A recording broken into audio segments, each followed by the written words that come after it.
Normalement, quand un être vivant donne naissance, il donne naissance à sa propre espèce. Les humains accouchent de bébés humains, les chats font des chats, et ainsi de suite. Là, je vous apprends rien. Sauf qu'une fourmi européenne vient de briser cette règle fondamentale. Elle s'appelle Messor ibericus et elle donne naissance à 2 espèces. Cette découverte, on la doit à une équipe principalement basée en France, et le moins qu'on puisse dire, c'est qu'elle a un peu secoué le monde de la biologie depuis sa publication dans Nature en septembre dernier. La fourmi en question appartient au genre Messor, qui sont des fourmis moissonneuses, c'est-à-dire qui récoltent des graines. Si vous êtes déjà baladé dans le sud de la France en été, vous avez peut-être croisé Messor barbarus, une très grosse fourmi qui crée des autoroutes pour amener les provisions au nid. Mais celle qui nous intéresse aujourd'hui, c'est Messor ibericus, présente sur le pourtour méditerranéen, car dans cette espèce, la reine donne naissance à la fois à des Messor ibericus, mais aussi à des Messor structor, donc une espèce complètement différente. Il faut bien comprendre que c'est pas une espèce sœur, c'est pas presque la même fourmi. Ce sont 2 espèces distinctes qui ont divergé il y a environ 5 millions d'années. Et pourtant, elles sont liées par une drôle de manœuvre, puisque les reines Messor ibericus ne peuvent produire leurs ouvrières que grâce aux spermatozoïdes de Messor structor. Et pour résoudre ce problème, elles se sont mises à cloner des mâles de l'autre espèce. Si vous n'êtes pas familier avec les fourmis, voici comment ça fonctionne en règle générale. La reine et toutes les ouvrières sont des femelles, quelle que soit leur caste. Donc dans une colonie, il n'y a la plupart du temps que des femelles, sauf au moment de la période de reproduction. Là, la reine se met à produire des mâles qui sont ailés et dont la courte vie n'est dévolue qu'à la reproduction. C'est elle qui contrôle si elle produit des mâles ou des femelles en agissant sur la fécondation de ses œufs. En fait, elle a un organe dans lequel elle stocke pendant toute sa vie les spermatozoïdes issus de ses accouplements pendant le vol nuptial. On l'appelle la spermathèque et ça lui permet de choisir si elle met en contact ses œufs avec des spermatozoïdes ou pas. Si les œufs sont en contact avec des spermatozoïdes, ils seront fécondés. Donc ils auront un jeu de chromosomes qui vient de la mère et un jeu de chromosomes qui vient du père. On dit qu'ils sont diploïdes.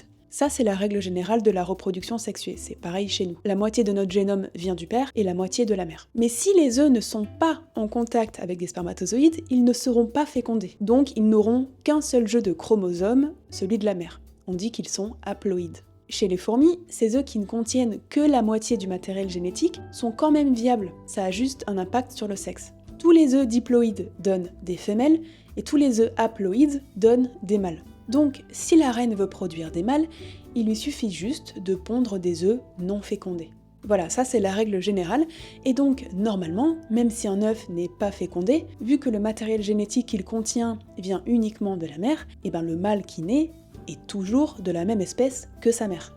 Mais pas chez Messor ibericus. Chez Messor ibericus, la reine donne parfois naissance à des mâles Messor ibericus, mais la plupart du temps, elle fait naître des mâles Messor structor. Les chercheurs ont appelé ça xénoparité, littéralement qui donne naissance à un étranger. Comment on s'est aperçu de ça ? Déjà, dans les colonies de Messor ibericus qui ont été étudiées, on observe 2 morphotypes distincts chez les mâles. 44% sont velus, alors que 56% sont presque glabres. Les analyses génétiques révèlent que les mâles velus appartiennent à l'espèce Messor ibericus, et que les mâles presque sans poils appartiennent à l'espèce Messor structor. À côté de ça, en étudiant le génome de 164 ouvrières de Messor ibericus, ils ont découvert que le génome de toutes ces ouvrières était à environ 50% d'ascendance maternelle issue de l'espèce Messor ibericus et à environ 50% d'ascendance paternelle issue de l'espèce Messor structor. En d'autres termes, les ouvrières sont toutes des hybrides de première génération entre une mère ibericus et un père structor. On a en fait découvert que si la reine se reproduit avec un mâle de son espèce, ça produit des nouvelles reines, mais pas d'ouvrières.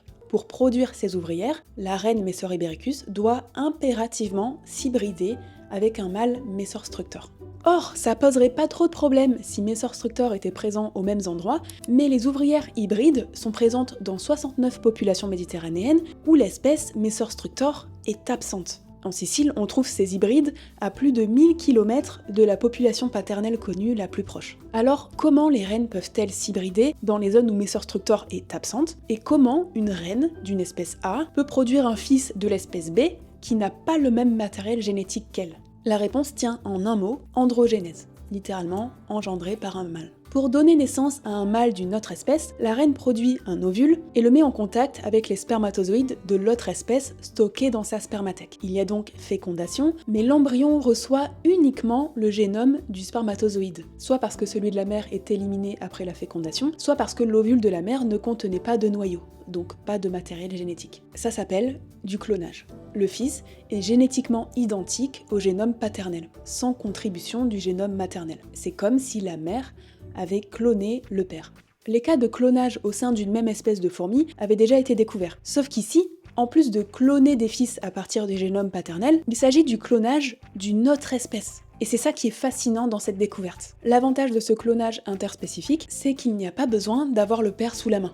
Il n'y a pas besoin que ces deux espèces cohabitent, parce que ça se fait à partir des spermatozoïdes stockés par la reine. Le scénario évolutif proposé, c'est que, à l'état ancestral, les reines Messor ibericus se reproduisaient exclusivement avec des mâles Messor structor qu'elles rencontraient dans la nature. Mais le problème de ça, c'est que ça crée une dépendance géographique. Il faut rester à proximité des Messor structor, donc les Messor ibericus ne pouvaient pas s'étendre à un endroit où les structors étaient absents. La solution, ça a été d'internaliser la ressource. Grâce à l'androgénèse et à leur spermathèque, elles ont commencé à cloner des mâles à partir des spermatozoïdes de structors qu'elles avaient en stock. Ce qui a résolu le problème géographique et aussi facilité les accouplements, parce que les reines n'ont qu'à cloner des mâles structors au moment de la période de reproduction pour que les futures reines puissent s'accoupler avec et stocker à leur tour les spermatozoïdes de structors.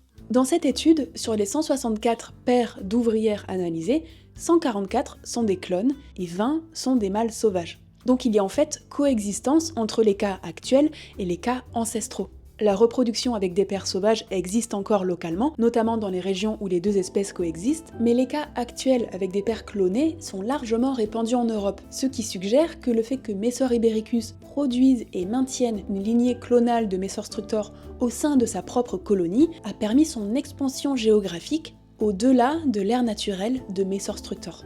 Donc actuellement, les femelles Messor ibericus interagissent avec 3 types de mâles. Des Messor ibericus produits par ponte d'œufs non fécondés, ça c'est le cas classique chez les fourmis, des Messor structor sauvages et des Messor structor clonés. Elles s'accouplent avec les 3, prioritairement avec les structors pour produire des ouvrières, et elles produisent 2 d'entre eux, les Messor ibericus et les Messor structor clonés.